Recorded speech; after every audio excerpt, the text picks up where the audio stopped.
Olá a todos, continuando aqui com o nosso estudo de Kitzur Haruch, a gente está nas alachot de Afrashat Chalá, a gente chega agora na alachá Gimel. Fala o Kitzur Haruch, Hamatzot shofim lepesach, אף על פי שבכל עיסם בפני עצמה לא היה שיעור חלה, מכל מקום כיוון שמניחים אותם לתוך כלי אחד, הכלי מצרפם וחייבים בחלה. Na alahá passada, na alahá bet, a gente falou qual é a medida mínima que tem que ter de farinha na massa para que seja obrigado a tirar halá. Então, se a gente pegar o valor mínimo de uma farinha branca de 1,2 kg, tem que ter pelo menos 1,2 kg de farinha para que seja necessário, obrigatório, tirar halá. Agora, o que acontece se a pessoa vai fazer, por exemplo, alguns pães pequenininhos, como no exemplo do Kitzur Haruch, alguém vai preparar matzot. E na hora que ele vai preparar matzá, em vez de preparar uma massa muito grande, de 1,2 kg, 1,5 kg, ele prepara várias massas pequenininhas de 100, 200 gramas. Já que essas massas não estão juntas, e elas não são preparadas juntas, cada uma é preparada por si só, a priori não se deve tirar delas halá, porque elas vão ficar separadas. Só se tira halá quando a gente tem uma massa que está unida, ou que está, pelo menos como a gente vai ver, está dentro de um mesmo recipiente, que ela tem 1,2 kg de farinha. De novo, entre parênteses, dependendo do tipo de farinha, o valor é diferente, o volume é diferente. Mas de qualquer jeito, só se tira halá quando você tem uma massa que tem esse volume, essa medida mínima. Agora, quando são várias massas pequenininhas, elas estão separadas, não estão unidas, não se tira delas halá. Assim também, por exemplo, quando um grupo de mulheres decide fazer a Afrashat Chalá e elas querem juntas preparar algumas halot, tem que verificar se cada uma vai levar para casa a quantidade mínima para a Afrashat Chalá. Então, se juntaram 10 mulheres, por exemplo, e pegaram apenas 5 quilos de farinha, pegaram uma massa com apenas 5 quilos, e cada uma vai preparar as suas halot e levar para casa, cada uma vai ter halot somente de 500 gramas. Elas não vão ter 1,2 kg para cada uma, pelo menos. Então, nesse caso, não se faz a Afrashat Chalá. Ou seja, para que se faça Afrashat Chalá, a gente tem que ter uma medida mínima de farinha, e essa medida mínima de farinha tem que pertencer a uma pessoa. Então, alguém que quer fazer Afrashat Chalá, ele tem que ter para ele mesmo pelo menos 1,2 kg de farinha. Então, um grupo de pessoas que faz junto, se tem essa quantidade para cada um, se faz Afrashat Chalá como se deve, mas tem uma quantidade menor para cada um, e essa massa vai ser dividida para cada uma preparar a sua própria Chalá e levar para casa, não se faz a Afrashat Chalá.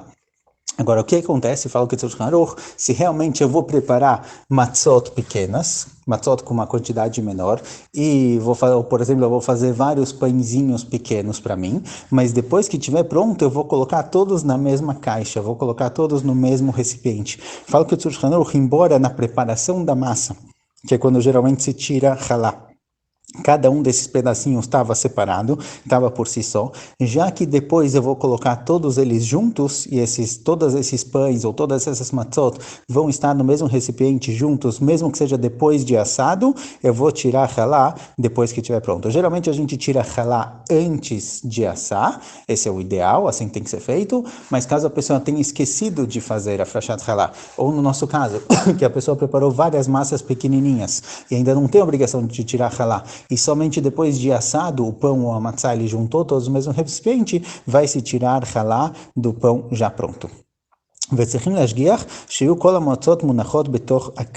Para que realmente seja obrigado a tirar halá dessas matzot ou desses pães que vão ser colocados juntos no mesmo recipiente depois de assados, só se tira halá se tiverem realmente todos dentro do mesmo recipiente, mas parte dentro, parte fora, não se junta para chegar na medida mínima de Afrashat Chalá. Agora, quando se diz que está tudo no mesmo recipiente, mesmo que algumas pedacinhos da matzá ou pedacinhos do pão saia para cima da borda do recipiente, não tem problema, ainda é considerado que está tudo dentro do mesmo. Mas se tem uma matzá que ela está completamente em cima do recipiente, eu coloquei tudo em uma caixa, só que não cabe todas as matzot na caixa, eu fui empilhando elas, e tem parte das matzot que estão do lado de fora, que estão para cima, da borda da caixa, aí elas não se juntam para o cálculo da medida, e aí eu vou ter que calcular o que tem dentro da caixa. Se dentro da caixa vai ter a medida de halá, eu tiro, se não, não.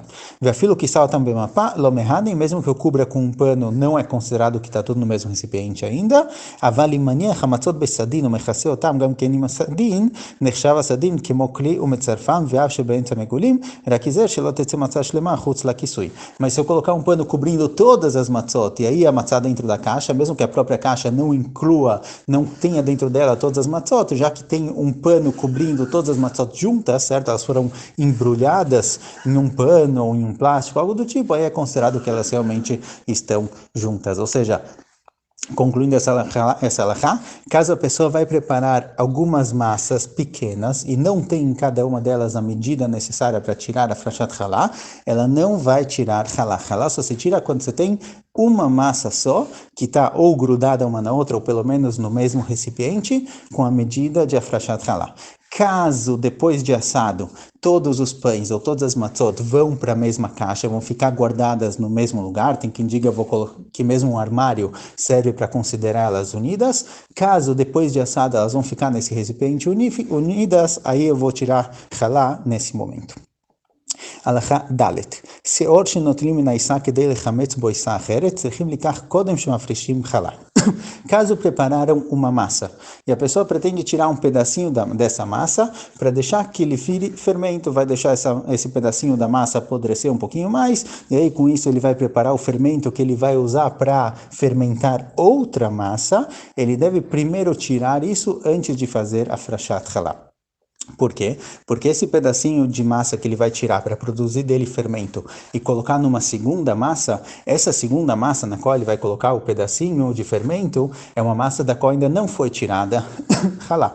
Então o ideal é que esse pedacinho de fermento que vai ser colocado nessa outra massa esteja no mesmo status de um ponto de vista da frashat halá. Então é melhor que eu tire esse pedacinho que eu pretendo fazer dele fermento antes de fazer a frashat halá. Então ele é um pedacinho de massa que é considerado um pedacinho de massa do qual não foi tirado ainda halá, e quando eu colocar ele na próxima massa, ele vai se juntar com tudo que está lá no mesmo status de massas da qual não foi tirado halá. אבל שיעור שנוטים לחמץ בו משקה שקוראים ברשט, חמיצה, צריכים לקח לאחר שהפרישו חלה. Porém, caso a pessoa vai tirar um pedacinho da massa para fermentar um tipo de bebida chamada borscht, deve ser uma bebida ashkenazi, não conheço, mas caso a pessoa vai tirar um pedacinho da massa para colocar em uma bebida, isso daqui fermenta a bebida de alguma forma, nesse caso, já que não vai ser tirado o halá do próximo alimento no qual eu vou colocar esse fermento, esse pedacinho de massa que eu vou usar para fermentação vai estar numa bebida da qual não se tira halá, halá só se tira de massas, então eu preciso primeiro fazer a frashat halá, para consertar a minha massa inteira, para que essa massa seja permitida de comer, e aí o pedacinho de fermento que eu quiser tirar depois, ele já foi tirado dele halá, e quando eu colocar na bebida, vai fermentar e eu vou poder beber sem problema nenhum. הלכה ה' לאחר פסח שלוקחים שיעור מגוי לחמץ בו עיסה, צריכים להיזהר להפריש חלה יותר גדולה ממה שהיה השיעור.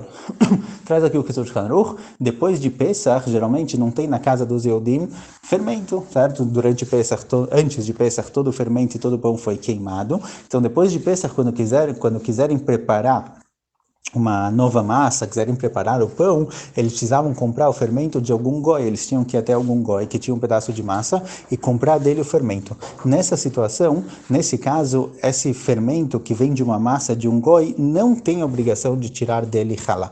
Somente massa de um Yehudi precisa tirar dele halá, mas massa de um goi não tem mitzvah de tirar halá.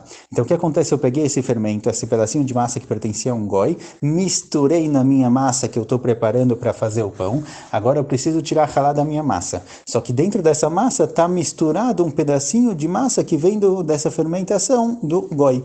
Nesse caso, para que não ocorra a situação de que eu tirar um pedacinho, e é justamente o pedacinho da massa que pertencia ao goi, para que eu tenha certeza que eu também tirei um pouquinho da minha massa que eu estou querendo fazer a frashat halá, deve-se tirar um pedaço maior do que o pedaço que eu coloquei de fermento do goi. Porque caso eu tire, digamos que eu tenho uma massa de 1,5 kg, eu peguei 100 gramas de fermento para colocar nessa massa. Essas 100 gramas de fermento não preciso tirar dela halá, porque ela pertencia a um goi.